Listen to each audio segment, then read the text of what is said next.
17 judges went topless in 1971. This is one of them.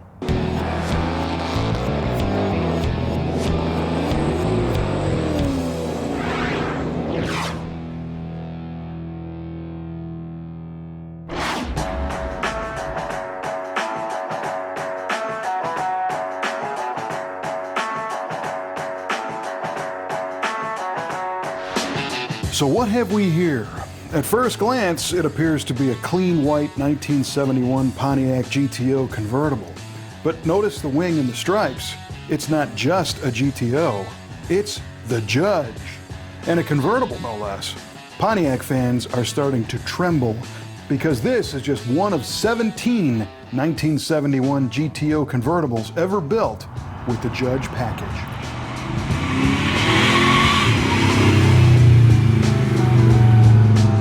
Now, 17 isn't a very big number, especially when it comes to mass-produced American automobiles.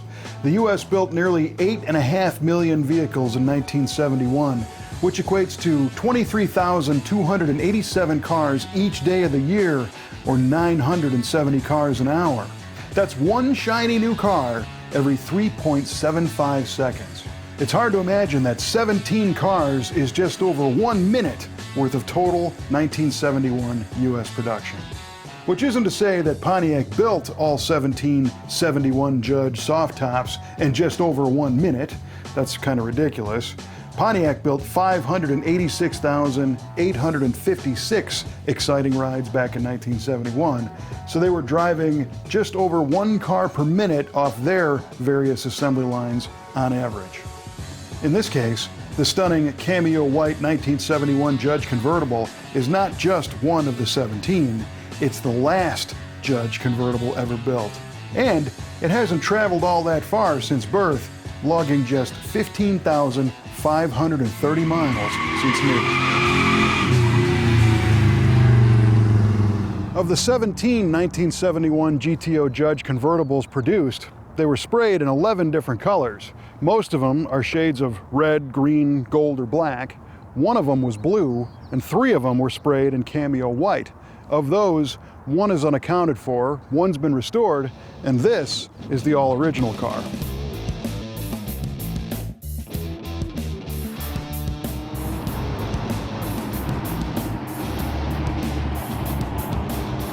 The 71 GTO featured an all-new Endura nose, and the Judge took it a step further with blacked-out grille inserts. Other Judge items included the new 455 HO engine, functional ram air hood scoops, and the signature multicolored Judge eyebrow stripes over the wheel wells. These are reflective yellow, blue, and dark red because it's on a white car, and match trippy The Judge logos on the fenders. The rear wing is also part of the package. This car has the correct original Rally 2 wheels wrapped in 14-inch white striped tires, but without polished trim rings. GTOs had them, the Judges didn't. The Judge had the sport suspension with an 1 1/8" front sway bar and 7/8" rear bar, and higher rate springs and shocks valved to handle the road.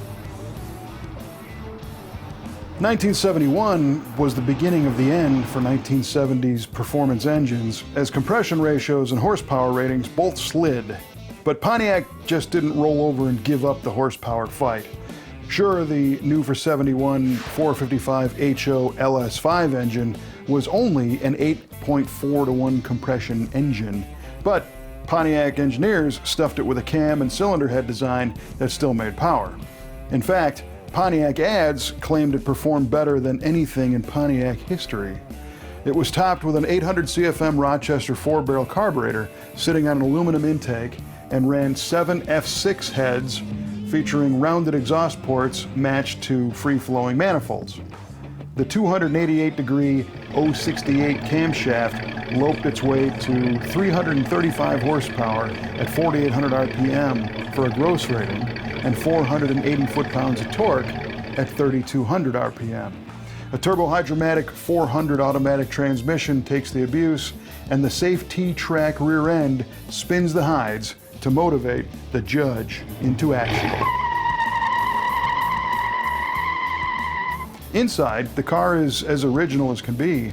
The seats feel good, the doors close soundly, and the dash is loaded with a 140 mile an hour speedometer and an 8,000 RPM tach. This one has a radio delete, which is pretty unusual for an otherwise loaded car with air conditioning, power windows, and a power top. It's obvious that this car has never been apart, as the feel is very solid and smooth.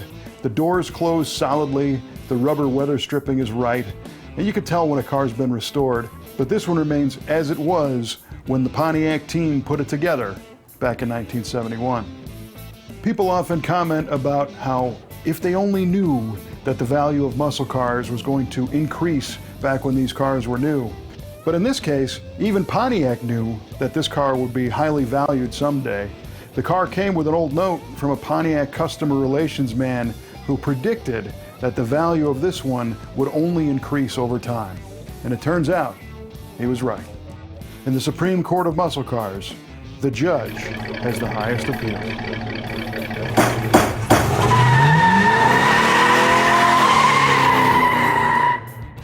There are original and restored cars here in the Brothers collection. Which do you prefer? You can share your thoughts on our YouTube channel or on the Facebook page. And we will see you next time with another cool car on Muscle Car of the Week.